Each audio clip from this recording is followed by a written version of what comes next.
Très bien, bonjour à tous. Alors aujourd'hui, on va apprendre deux nouvelles notions. Pour ce faire, il vous faut un critérium bien taillé ou un crayon de papier, une règle, une équerre et un compas. La première notion va être de tracer une droite parallèle à une seconde. Donc je prends ma règle, je trace une droite, je place sur cette droite les points A et B. Si je veux tracer la parallèle à la droite AB qui passe par exemple par C, il me faut mon équerre et il me faut ma règle. Pour ce faire, je viens placer mon équerre, donc le premier côté de l'angle droit, contre ma droite AB. Puis je viens placer ma règle contre le deuxième côté de l'angle droit de mon équerre. Et là, en maintenant les deux, surtout ma règle bien fort, je peux faire venir coulisser mon équerre le long de ma règle. Et je m'arrête au niveau du point C. Là, je lâche ma règle, mais je tiens très fort mon équerre. Je prends mon crayon de papier et je viens tracer l'allure de la droite qui passe par C et qui est parallèle à AB. Hop. Et ici, j'ai bien tracé la parallèle à la droite AB qui passait par C. La petite particularité des droites parallèles, c'est que si je continue mes droites à l'infini de ce côté ou de ce côté, elles ne se rencontreront jamais. Il n'y a aucun point commun entre deux droites parallèles, elles ne se coupent jamais. Ça, c'était la première notion que je voulais voir avec vous. La deuxième notion, c'est ce qu'on appelle une médiatrice. La médiatrice, donc ça s'écrit comme ça, médiatrice,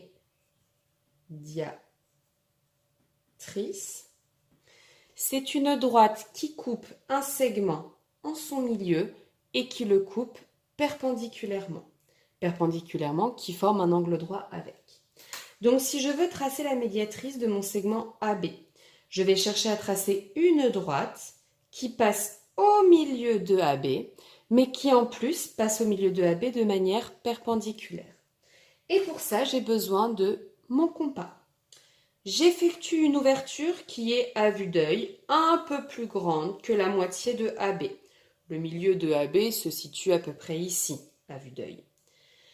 Je ne vais pas pouvoir toucher l'ouverture de mon compas pendant toute la manipulation. Donc une fois que vous l'avez choisi, vous n'y touchez plus. Je pique mon compas en B et je viens tracer un arc de cercle au-dessus et en dessous.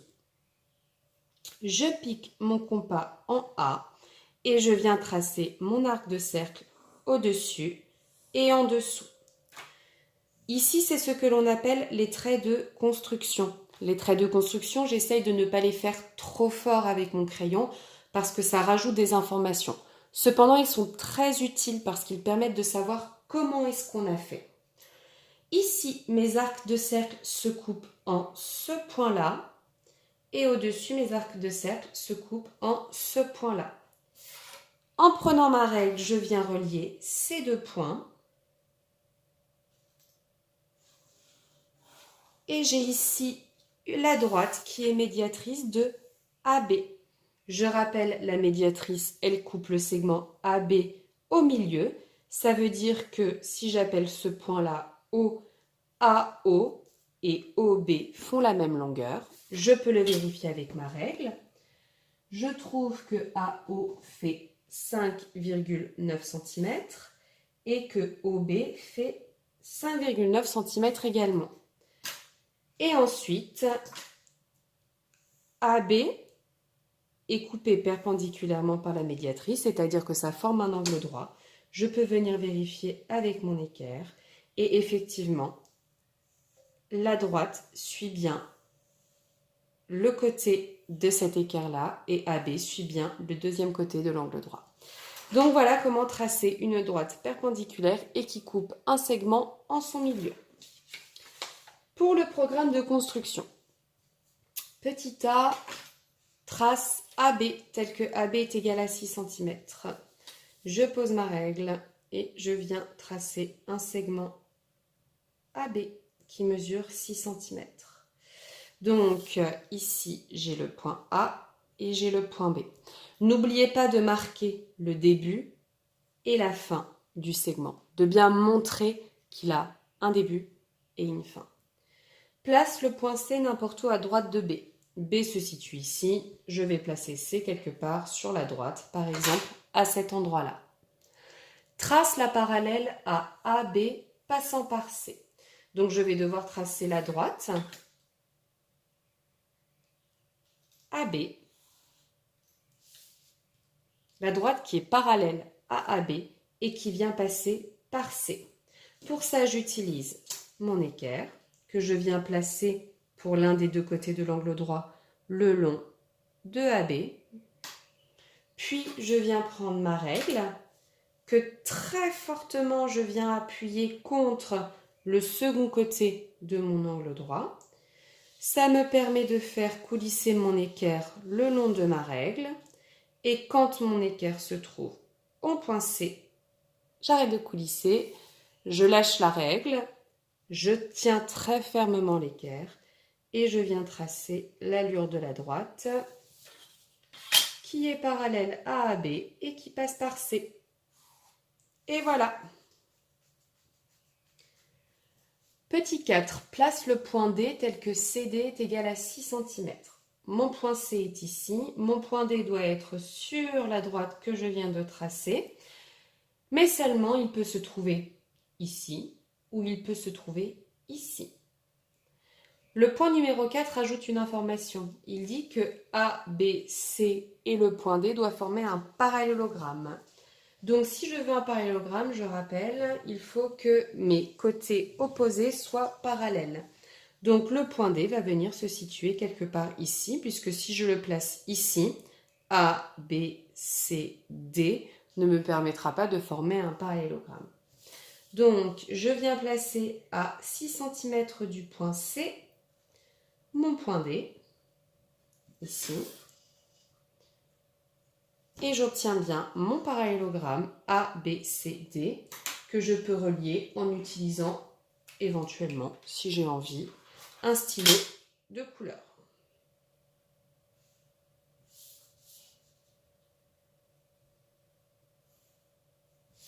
Ça me permet de pouvoir mieux le voir parmi les traits de construction que j'ai faits.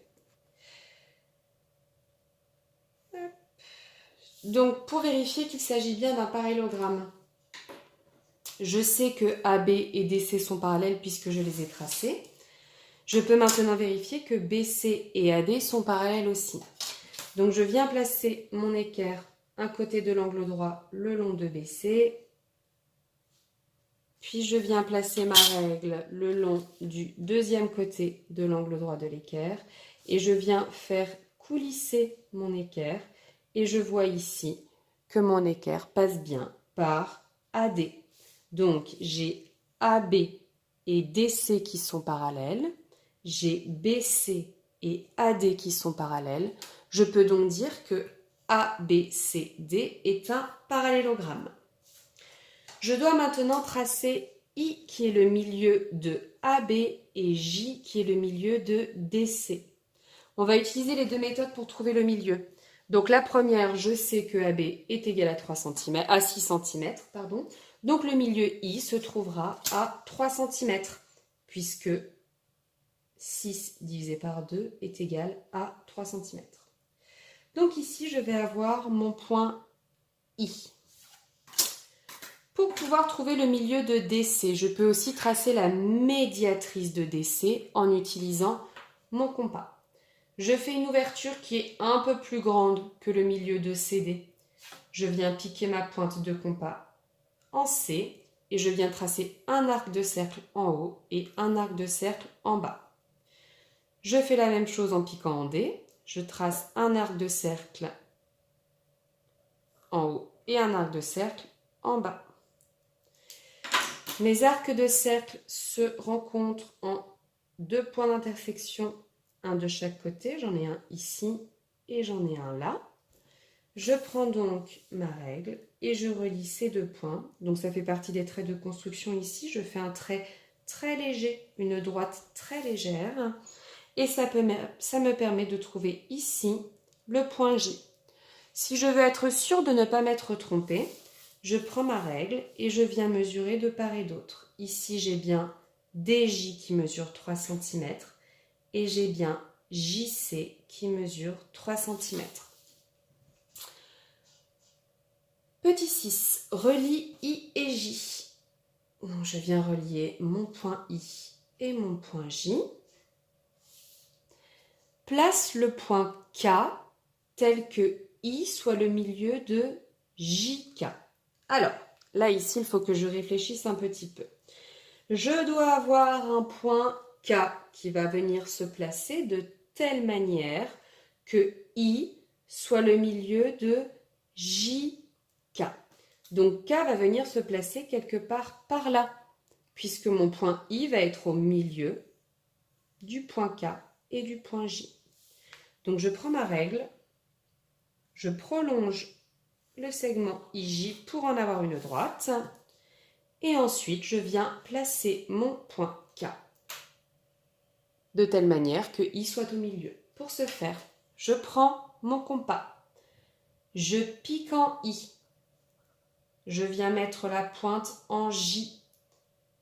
Là, ici, ça me permet de reporter une longueur. Donc, j'ai IJ, la longueur qui se trouve ici.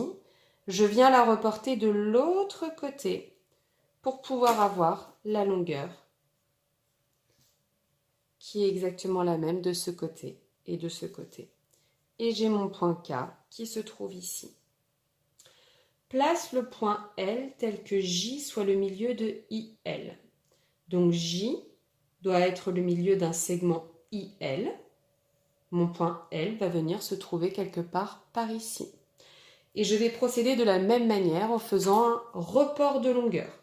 Donc je pique en J, je prends la longueur du segment IJ et je viens la reporter de l'autre côté, ce qui peut me permettre de trouver le point L. Petit 9, trace la figure KCLA.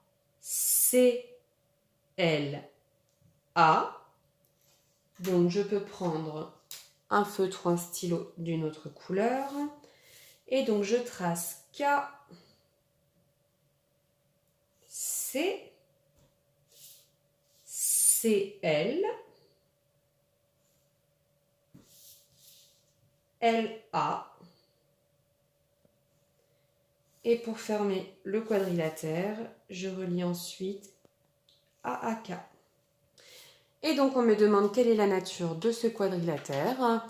Eh bien, si je regarde, visiblement, si je prends mon équerre, je n'ai pas l'impression d'avoir d'angle droit. Donc ça ne peut pas être un carré, ça ne peut pas être un rectangle. Je peux essayer de mesurer les côtés.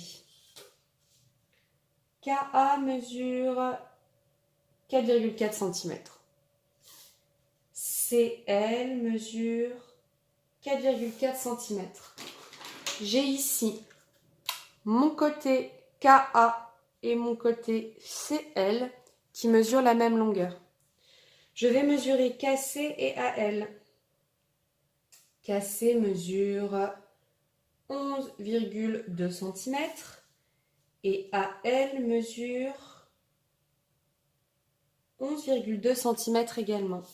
Ici, mes deux côtés font également la même longueur. J'ai un quadrilatère qui n'a pas d'angle droit, mais où les côtés opposés font la même longueur. Ça me rappelle les propriétés du parallélogramme, et pour être sûr qu'il s'agisse bien d'un parallélogramme, je vais venir vérifier que les côtés sont bien parallèles.